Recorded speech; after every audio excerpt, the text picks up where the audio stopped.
নমস্কার বন্ধুরা। আমার যে সকল ভাই বোনেরা প্রচণ্ড সমস্যার মধ্যে রয়েছে, একটা সমস্যা যাচ্ছে তো আরেকটা সমস্যা আসছে, এরকম যাদের জীবনে হচ্ছে তারা কি করবে? প্রত্যেক দিন তোমরা মহাদেবের যে শিবলিঙ্গ আছে তার কাছে তোমরা বসো এবং গঙ্গার জল তোমরা বাবাকে স্নান করো 3 বার করে।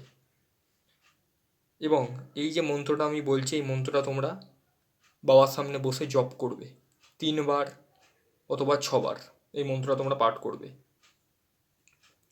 মহাদেব মহাত্মানং মহাযোগী মহেশ্বরম মহাপাপহর দেবায় মকরায় নমো নমঃ।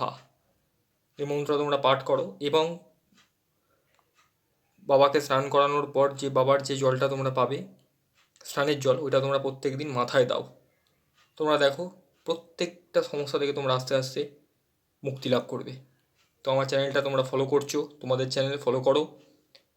সাবস্ক্রাইব যারা করোনি তারা সাবস্ক্রাইব করো, শেয়ার করো, বন্ধু বান্ধব আত্মীয় স্বজন পরিজন সবার মধ্যে চ্যানেলটাকে ছড়িয়ে দাও। দেখো তোমরা, এবং যারা আমার কাছে আসতে চাইছো তারা তো প্রত্যহ আমার কাছে আসছো, প্রচুর লোকের ভিড়। আমার কাছে আসবে, আমার মায়ের তারা মায়ের মন্দির খোলা আছে। তা এবং যারা জটিল কঠিল গুপ্ত গোপন সমস্যার মধ্যে পড়ে আছো তারা আমার কাছে এসো। আমি কাউকে বলি না আসবার কথা, তারা থেকে আমার কাছে আসছো, আসবে জানিও, তার জন্য আমি আছি। এবং যারা মাতৃ সাধনা হাতে কলমে শিখতে চাইছো, তাদের এখনও গুরুকরণ হয়নি, তার জন্য আমি আছি। তো সবাই ভালো থেকো। জয় মাতারা, জয় গুরু বামদেব, জয় মহাকাল, জয় কাল ভৈরব।